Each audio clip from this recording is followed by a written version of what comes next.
Hi friends, ನಾನೀಗ ಭಗವದ್ಗೀತಾ ಅಧ್ಯಾಯ 1ರ ಬಗ್ಗೆ ವಿವರಣೆ ಕೊಡುತ್ತಿದ್ದೇನೆ. ಅದರಲ್ಲಿ ಒಟ್ಟು 46 ಶ್ಲೋಕಗಳಿದೆ. ನಾನೀಗ ಅದರಲ್ಲಿ ಒಂದು ಶ್ಲೋಕದ ಬಗ್ಗೆ ವಿವರಣೆ ಕೊಡುತ್ತಿದ್ದೇನೆ. ದಯವಿಟ್ಟು ನನ್ನ ಚಾನಲ್ಗೆ ಸಬ್ಸ್ಕ್ರೈಬ್ ಆಗಿ ಮತ್ತು ನನ್ನ ವಿಡಿಯೋಗೆ ಲೈಕ್ ಮಾಡಿ. ಅಧ್ಯಾಯ 1 ಅರ್ಜುನ ವಿಷಾದ ಯೋಗ. ಕುರುಕ್ಷೇತ್ರದ ರಣರಂಗದಲ್ಲಿ ಸೇನಾವಲೋಕನ. ಶ್ಲೋಕ 1 ಧೃತರಾಷ್ಟ್ರ ಉವಾಚ ಧರ್ಮಕ್ಷೇತ್ರೇ ಕುರುಕ್ಷೇತ್ರೇ ಸಮವೇತ ವ್ಯೋತ್ಸವ ಮಾಮಕ ಪಾಂಡವಾಚೈವ ಕಿಮ ಕುರ್ವತ ಸಜ್ಞಯ.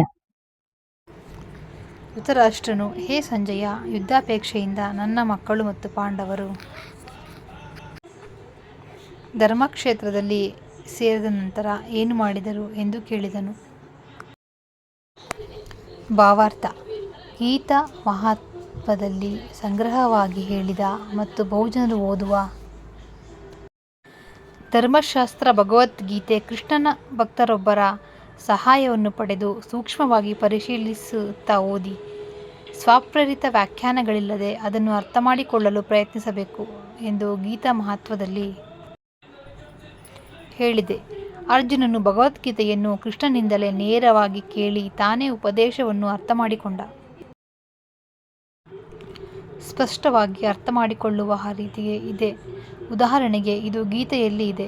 ಈ ಗುರುಶಿಷ್ಯ ಪರಂಪರೆಯಲ್ಲಿ ಸ್ವಪ್ರೇರಿತ ವ್ಯಾಖ್ಯಾನವಿಲ್ಲದೆ ಭಗವದ್ಗೀತೆಯನ್ನು ಅರ್ಥಮಾಡಿಕೊಳ್ಳುವ ಭಾಗ್ಯಶಾಲಿಯು ಎಲ್ಲ ವೇದಗಳ ಜ್ಞಾನದ ಅಧ್ಯಯನವನ್ನು, ಜಗತ್ತಿನ ಎಲ್ಲ ಗ್ರಂಥಗಳ ಅಧ್ಯಯನವನ್ನು ಮೀರುತ್ತಾನೆ.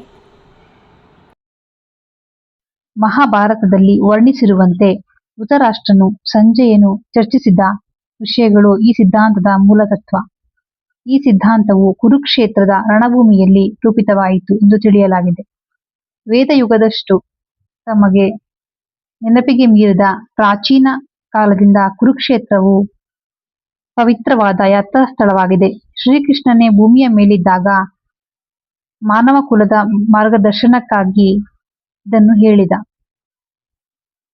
ಧರ್ಮಕ್ಷೇತ್ರ ಎನ್ನುವ ಶಬ್ದ ಮಹತ್ವದ್ದು, ಏಕೆಂದರೆ ಕುರುಕ್ಷೇತ್ರ ರಣರಂಗದಲ್ಲಿ ದೇವೋತ್ತಮ ಪರಮಪುರುಷನೇ ಅರ್ಜುನನ ಪಕ್ಕದಲ್ಲಿದ್ದ. ಕೌರವರ ತಂದೆಯಾದ ಧೃತರಾಷ್ಟ್ರನಿಗೆ ತನ್ನ ಮಕ್ಕಳು ಕಟ್ಟಕಡೆಗೆ ವಿಜಯವನ್ನು ಸಾಧಿಸುತ್ತಾರೆಯೇ ಎನ್ನುವುದರಲ್ಲಿ ತೀವ್ರ ಸಂದೇಹವಿತ್ತು. ಅವನು ಸಂದೇಹಗ್ರಸ್ತನಾಗಿ ತನ್ನ ಸಹಾಯಕ ಸಂಜಯನನ್ನು ಅವರು ಏನು ಮಾಡಿದರು ಎಂದು ಪ್ರಶ್ನಿಸಿದ. ತನ್ನ ಮಕ್ಕಳು, ತನ್ನ ತಮ್ಮ ಪಾಂಡುವಿನ ಮಕ್ಕಳು ಘನಘೋರ ಸಮರಕ್ಕಾಗಿ ಕುರುಕ್ಷೇತ್ರ ರಣಭೂಮಿಯಲ್ಲಿ ನೆರೆದಿದ್ದರು ಎಂದು ಅವನಿಗೆ ಖಚಿತವಾಗಿ ತಿಳಿದಿತ್ತು. ಆದರೂ ಅವನು ಅದರ ಪ್ರಶ್ನೆ ಮಹತ್ವದ್ದು. ಅಣ್ಣ ತಮ್ಮಂದಿರ ಮಕ್ಕಳ ನಡುವೆ ರಾಜಿಯಾಗುವುದು ಅವನಿಗೆ ಇಷ್ಟವಿರಲಿಲ್ಲ. ಅವನು ರಣರಂಗದಲ್ಲಿ ತನ್ನ ಮಕ್ಕಳ ಅದೃಷ್ಟದ ಬಗ್ಗೆ ಖಚಿತವಾಗಿ ತಿಳಿಯಲು ಬಯಸಿದ್ದ. ವೇದಗಳಲ್ಲಿ ಕುರುಕ್ಷೇತ್ರವನ್ನು ಪವಿತ್ರ ಪೂಜಾಸ್ಥಳ, ಸ್ವರ್ಗದ ವಾಸಿಗಳಿಗೂ ಪೂಜಾಸ್ಥಳ ಎಂದು ಹೆಸರಿಸಿದೆ. ಇಂಥ ಸ್ಥಳವನ್ನು ಯುದ್ಧಕ್ಕಾಗಿ ಆರಿಸಿರುವುದರಿಂದ ಈ ಪವಿತ್ರ ಕ್ಷೇತ್ರವು ಯುದ್ಧದ ಫಲಿತಾಂಶದ ಮೇಲೆ ಯಾವ ಪ್ರಭಾವವನ್ನು ಬೀರುವುದೋ ಎಂದು ಧೃತರಾಷ್ಟ್ರನಿಗೆ ಬಹಳ ಭಯವಿತ್ತು. ಅರ್ಜುನನು ಪಾಂಡುವಿನ ಇತರ ಮಕ್ಕಳು ಸ್ವಭಾವಿತ ಧರ್ಮಿಷ್ಠರಾದ್ದರಿಂದ ಪವಿತ್ರ ಕ್ಷೇತ್ರದ ಪ್ರಭಾವ ಪ್ರಬಲವಾಗಿ ಅವರ ಪರವಾಗುತ್ತದೆ ಎಂದು ಅವನಿಗೆ ತಿಳಿದಿತ್ತು.